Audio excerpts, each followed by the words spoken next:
নমস্কার বন্ধুরা, আপনাদের সবাইকে। শীতকাল চলে এসেছে, পিঠে পুলি পায়েস পাটিসাপটা খাওয়ার তো সময় চলে এসেছে। তা আমি আজকে বানাবো পাটিসাপটা। তা কীভাবে বানাই তার সঙ্গে থাকুন, দেখতে থাকুন। একটা চালনি নিলাম, সুজিটা আমি চেলে নেব।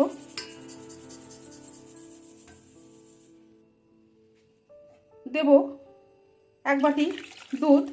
দুধটা কিন্তু আমি খুব ভালোভাবে গাঢ়ভাবে জ্বালিয়ে নিয়েছি, দেখে আপনারা বুঝতেই পাচ্ছেন। কাঁচা দুধ দিলে কিন্তু পাটিসাপটা ভালো হবে না, কাঁচা গন্ধ বেরোবে। দেব এক বাটি মতন ময়দা। যে বাটিতে সুজি দিলাম তার একটু বেশি ময়দা দিলাম। যতটা ময়দা দিয়েছি ততটা আমি চালের গুঁড়ো দিলাম।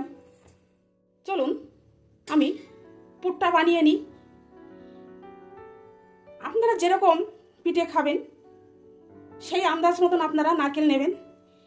বেশি পিঠে খেলে বেশি নেবেন, আর কম যদি তৈরি করেন কম নেবেন। আমি এখানে দুটো নারকেল নিয়েছি, নারকেল দুটোকে কুড়িয়ে নিলাম। এবারে লাগছে এক বাটি দুধ, খানিকটা খোয়া ক্ষীর। এই খোয়া ক্ষীর আমার হাতে বানানো, আপনারা কিনে এনেও দিতে পারেন, নাও দিতে পারেন, না দিলেও হবে। লাগছে এখানে এক বাটি চিনি নিয়েছি, এখানে এক বাটি খেজুরের গুড় নিয়েছি। মিষ্টিটা আপনারা যে যেরকম খাবেন সেরকমই দেবেন। তা চলুন আমি পুরটা কীভাবে বানাই তার সঙ্গে থাকুন।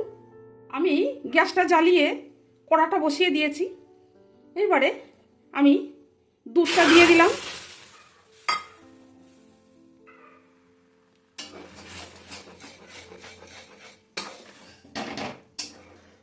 দুধটা আমার ফুটে উঠেছে। আমি কিন্তু দুধটা আগে থেকে জ্বালিয়ে নিয়েছিলাম ভালো করে।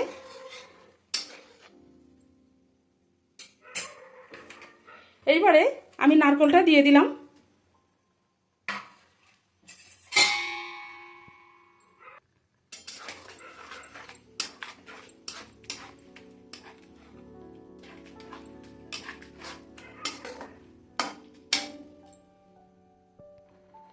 এবারে আমি চিনিটা দিয়ে দিলাম। মিষ্টিটা আপনারা যে যেরকম খাবেন সেরকমই দেবেন।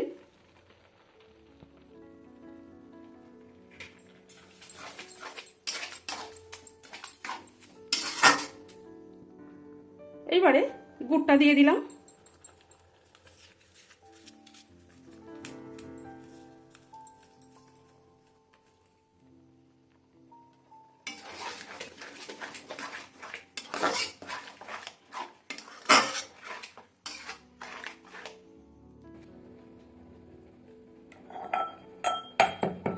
আমি এখানে 4-5টা এলাচ তার দানা বের করে আমি হামাল দিস্তায় গুঁড়ো করে নিলাম।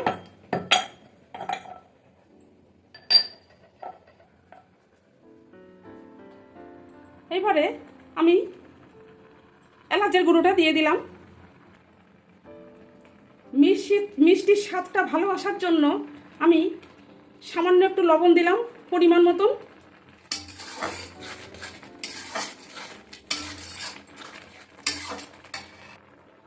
এইবারে আমি খোয়া ক্ষীরটা দিয়ে দিলাম।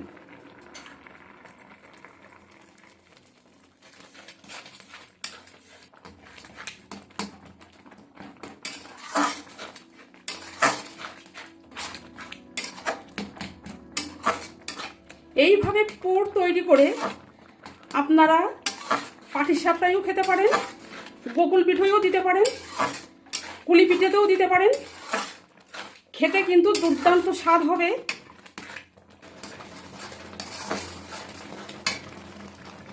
আমি একটু আমুল দুধ দিয়ে দিলাম। আমুল দুধ দিলেও কিন্তু খুব সুন্দর স্বাদ আসে।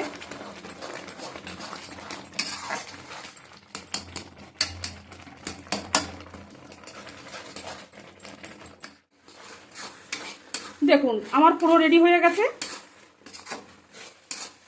এটা এখন উনুন থেকে নামিয়ে নিলে শক্ত হয়ে যাবে।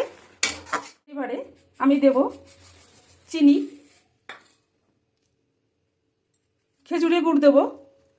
মিষ্টিটা আপনারা যে যেরকম খাবেন সেরকমই দেবেন।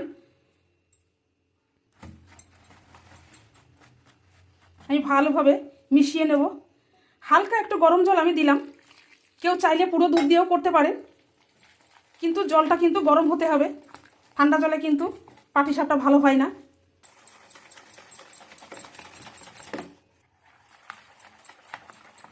আমি 4টে এলাচ দানা দিয়ে দিলাম।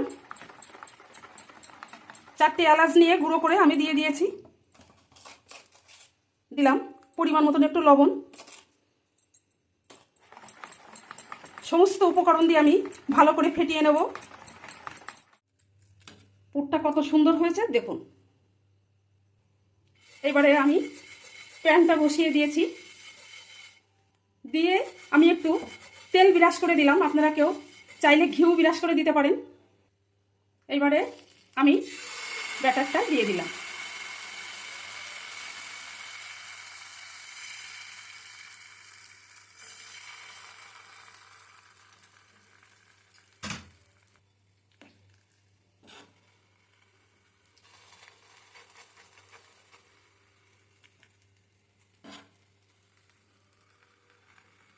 পাটিসাপটায় পুর ভরে ভরে দেবেন।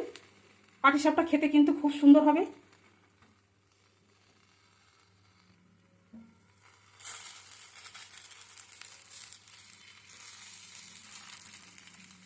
দেখুন কেমন অনায়াসে উঠে গেল। সুন্দর পাটিসাপটা হয়েছে। এইভাবে তৈরি করে আপনারা খাবেন, কমেন্ট করে জানাবেন।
দেখুন বন্ধুরা কেমন পাটিসাপটা তৈরি করলাম।